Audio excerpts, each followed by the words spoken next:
Resourceful Designer, episode 260, Getting Free Media Exposure.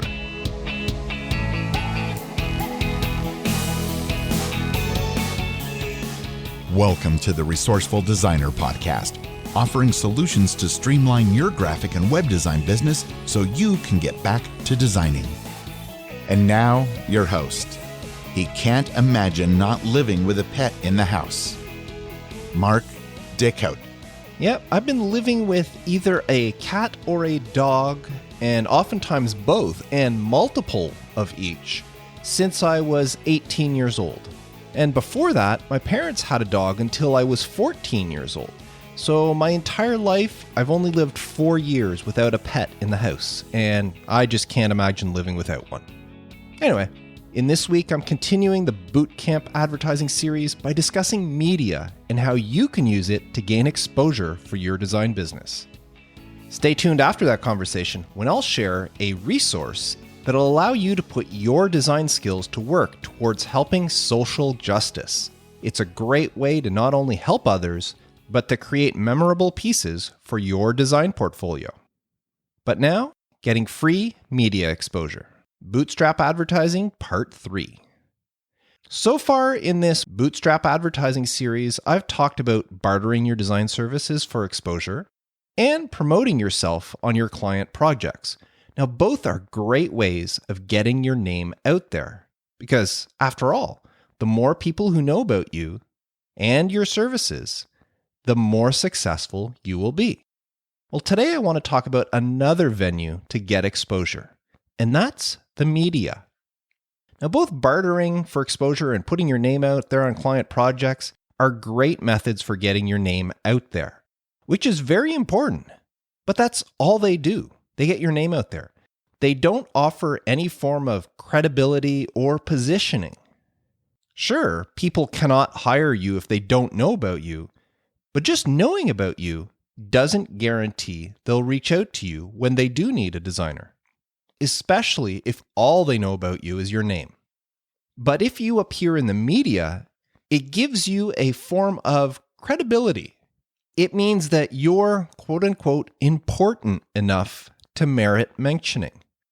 And that extra coverage, publicity if you want to call it that way, can mean the difference between someone just knowing about you, knowing your name, and that person hiring you. And when combined together, these different forms of exposure can leave a very powerful impression on someone and drastically increases the chance of getting their business. Well, that's all well and good, but how do you go about getting media coverage? Well, the trick? Press releases. The easiest way to get media coverage is to inform the media of what you're doing via a press release. A press release is an official way to let them know about something that you deem important, some sort of announcement that you want to make. Some people call them press statements or news releases or media releases, but they're all generally the same thing. And just for this podcast, I'm going to keep calling them press releases. And as for media, well, that could be newspapers. Yeah, people do still read them. Could be radio. It could be TV stations. It might be blogs. It might be magazines, podcasts, social media channels, YouTube channels, or industry journals. Basically, any outlet where people go to for current information. Now, most of these outlets are constantly looking for news stories to publish, especially on those slower news days. And press releases are a great way for them to add, let's call it filler content to their media. If they deem a press release to be newsworthy, they'll write or report on it. It's that simple. But don't forget other places that may be interested in your announcement as well. If you're a member of your Chamber of Commerce or any other association for that matter, send them a press release as well. They may publish it in their newsletter. If you went to school for design, make sure to send all press releases to your school. Most of them love hearing and sharing good news about their alumni. And lastly, reach out to anyone industry specific to the announcement you're making.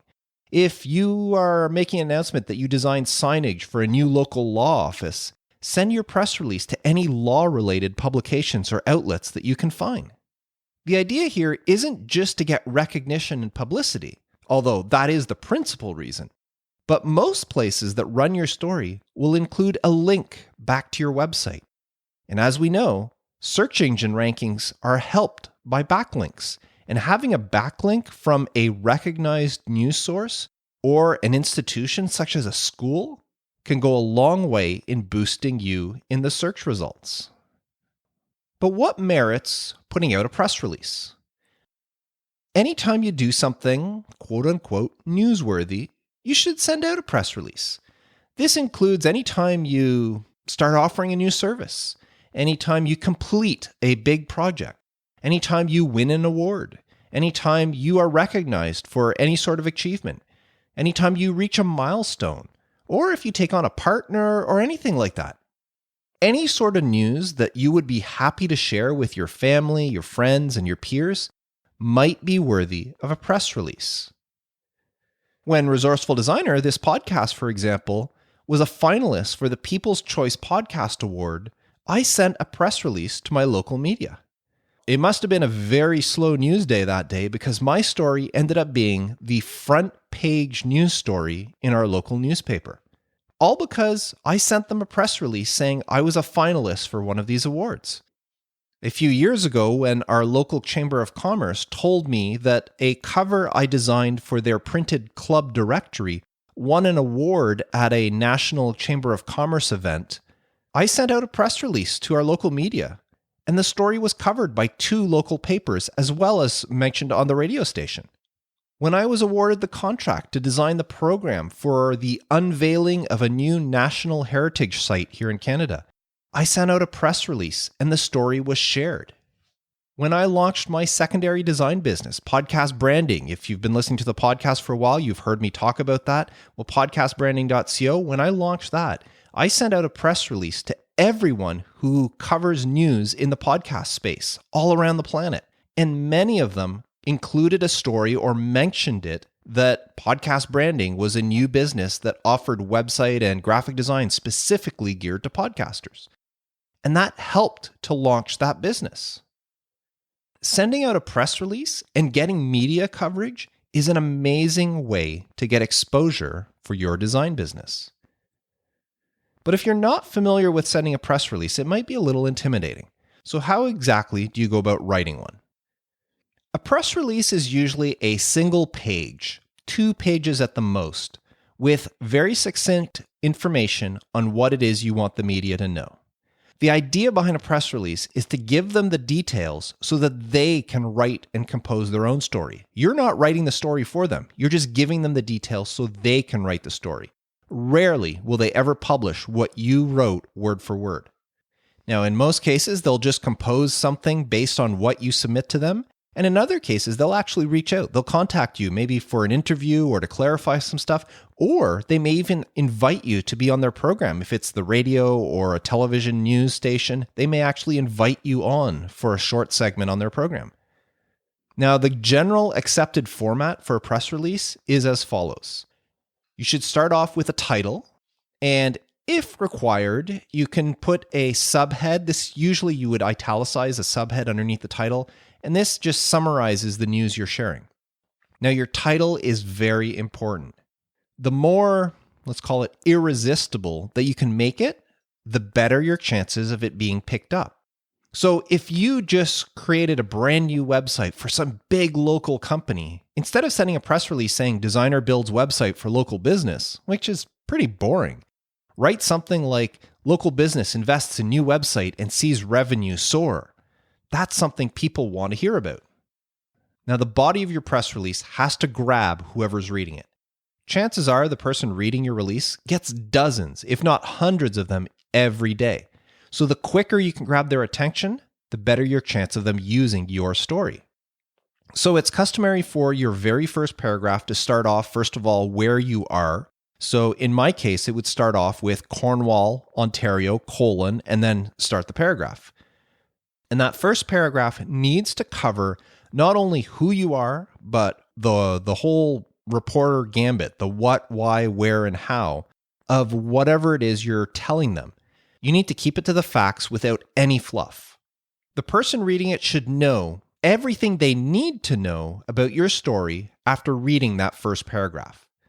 Now, once you've used it to set the scene, then the rest of the press release helps to fill in the details. So the other paragraphs will give them any pertinent information with greater detail that helps them to paint the picture of what it is they can write. So how has what you've done made an impact? How has it changed the client? How will people benefit from it? What makes this story newsworthy? Now, when applicable, provide a direct quote they can use in the story when they write about it. When I submitted a press release about the program I designed for the Heritage site, I included something, I don't remember it word for word, but it was something like, quote, "It's an honor to be chosen for this project out of the many talented graphic designers from across Canada," end quote. And the writer who was assigned to write the story, he used my quote word for word in the article. Now be sure to also provide any background information on the subject of the press release. So on the topic of the Heritage site, I described briefly what the Heritage site was and what made it a Heritage site. So use the next couple of paragraphs to flesh that stuff out. The reader already has all the vital information they need. So don't provide any superfluous facts or such about you, your company, or the announcement. Give them the information they need, but keep everything concise. So just the details that will strengthen your narrative, such as any creative ways that you accomplish your announcement or any struggles that you had to overcome, stuff that'll make it an interesting story. And if you can, make a comment on the future implications of your announcement. In the case of, let's say, a new client website, you may want to say that with this new website, the company expects to double their income with their new online sales within the next year. Now, just make sure that this is factual information. You've actually discussed this with the client and the client believes they're going to double their income. Don't just make stuff up, but you get the idea. That sort of stuff helps to sell the story. And then your last paragraph should summarize who you are and what you do. So in plain English, list your company name, your name and your title, the full URL to your website, your email address, your phone number, just in case they need to contact you. And then follow that by pertinent information such as how long you've been in business, what services you offer. For example, graphic and web design services. Don't go into too many details, but kind of give them a basic of what you do. Plus, you can always list any awards or recognitions you've received. Now, it's also a good idea when you're submitting a press release to include your photo, say a headshot, as well as maybe a photo to go along with the publication. When my story about the Resourceful Designer podcast being a finalist for an award was published on the front page of the newspaper, I actually included a photo of myself sitting in front of my microphone. And they used that on the front page of the newspaper. When I submitted the story about the historic heritage site, I included a photo of the site itself that they can include in the report. Now, if you're sending an email, simply attach the photos to your email, but it's also a good idea to upload them online somewhere and then include a URL that you can link to. Just in case they print off the email or something and they forget the attachments, they have a link that they can download them if they need them. And last but not least, the very last thing on your press release should be 3 octothorpes, or as you may know them, hashtags or number signs. Now, this is a tradition that is still appreciated by news outlets. And all this does is it informs the reader that that's it. We're at the end. There's nothing else to read. That's all the information you get. And that way they're not flipping the page or looking to see if there's more or whatever. They know as soon as they see those 3 hashtags or number signs or octothorpes, whatever you want to call them, that that's the end. So that's basically all it is. It's just usually one page. Sometimes you might need a second page, but most of the time you can fit this information on one page and you send it off. Now, when you do send a press release, I'll give you a few tips here. If you actually know a specific journalist, try sending it to that person, especially if it's somebody that covers that industry. So if there's, say, somebody in your local area that covers small business news, send it to them. Don't send an article to the food critic unless the article has to do with a restaurant or something like that. So if you know one, or if somebody has already published one of your stories in the past, keep an eye on who the byline was, who wrote the story, and then reach out to that person again. If they've already written one about you in the past, there's a good chance they may do it again. So sometimes it's better to send your press release directly to a reporter than it is to send it to the general news at email address that most media outlets have. The other thing to keep in mind is give them enough time. Most media outlets release things at specific times of the day. For example, TV news stations often air their news reports at noon, 6 p.m., and 11 p.m. So never send a press release at 10 o'clock or 10:30 expecting it to be on the 11 o'clock news. Always make sure you give them enough time to write or compose the story and get it into their news rotation. And lastly, if by chance your announcement does get picked up, be sure to share it as much as you can to help spread the word. Keep that buzz going for as long as you can on social media and other platforms. Get other people that you know to share it. Again, it's about getting your name out there. And the more people who help spread the word, the more your name will circulate.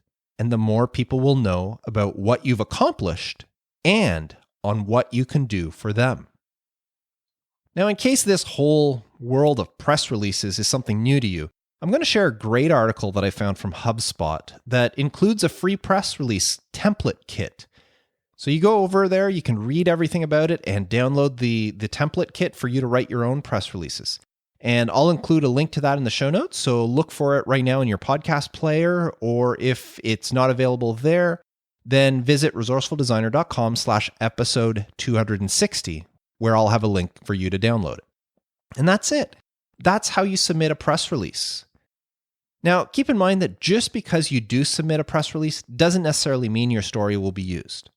If you're lucky and it's a slow news day like it was for me, there's a better chance that they'll use your press release, but it is hit and miss. But when they do use it, it's a great form of publicity. As I said at the beginning, when someone sees, hears, or reads about you in the media, it increases your, let's call it clout, for lack of a better word. It strengthens that mantle that, hey, you are a professional. And it gives you that credibility in the eyes of anyone who sees or hears it. And all of that great exposure, it doesn't cost you a cent. So take advantage of the opportunity of sending press releases.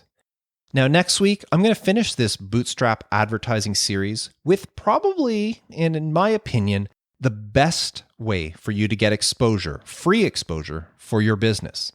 And it just so happens to be, again, in my opinion, the easiest way to actually land clients from that exposure. So be sure to tune in for that one. If you're not already subscribed to the podcast, subscribe for it wherever you listen to podcasts. Resourceful Designer is available anywhere. And if there's actually a place that you don't see it, if Resourceful Designer is not available there, reach out to me and I'll make sure to get it onto that platform. But subscribe so you never miss an episode. Now, before I get to the resource of the week, I just want to share a little bit of what I've been up to. This week started off a little bit quiet for me. I was able to get most of my urgent projects done very early in the week, and I was able to devote some time to a personal project that I'm working on. And that was really nice. I was just getting into it, getting into the groove, into the zone where nothing else mattered. And then one day this week, I don't know what happened. Everybody got together or that, but I got 2 orders for podcast artwork. My local tourism board contacted me to design a tent card for them. Another person hired me to design a logo for their YouTube channel. And I was asked to design a website and a complete brand for a new startup company. All of this came in one single day. So, so much for my personal project. It'll be there when all of this stuff is over. It's these small sacrifices we make when we're living the entrepreneurial life. But I'm not complaining one bit. So that's a little bit of what I've been up to, or maybe I should say what I'll be up to. Now, another thing I'm not complaining about is the Resourceful Designer community. The community is going great, but that doesn't mean it can't use some improvements. So I sent out a short questionnaire to all current members asking them about the community. Things like what they like, what they don't like, and what sort of improvements they'd like to see. Now, some of the responses I've received are, I feel like I'm part of a team. It's helped me with my confidence and my motivation. I feel less lonely. It's helpful to be part of a group that are plugging away doing similar work that inspires me. And my favorite part of the community is the relationships I've developed with the members. Wow, these are all great things that people are saying. Now, I also asked what changes they would like to see in the community, and I received some great suggestions that I plan on implementing very soon. So not only is the community growing, but it's also evolving to meet the requirements of the members. And I absolutely love what it's becoming. And we would love to have you as a member. If you would like to check it out, visit resourcefuldesigner.com/community to join today. And remember, I'm only taking 50 members. Once we reach 50, that's it. I'm closing the doors and no more new members unless somebody leaves the community. We're capping it at 50 to keep it a nice, small enough number so that things don't get out of hand. And that's just another thing I like about this community. Now, as I teased at the beginning, it's time for the resource of the week. And this week's resource is a website called Designers Available at designersavailable.com.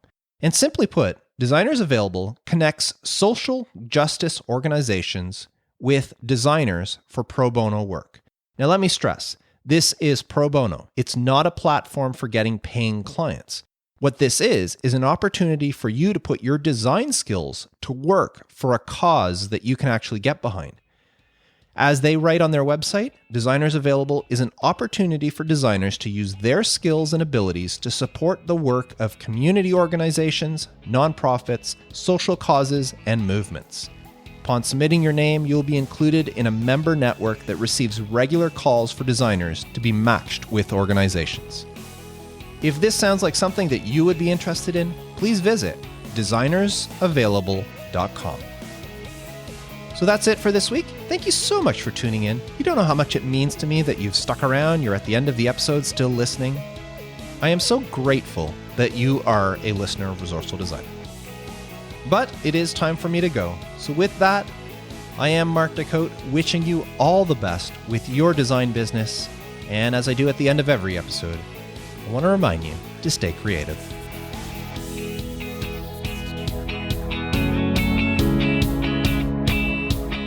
Thanks for listening to the Resourceful Designer Podcast at resourcefuldesigner.com.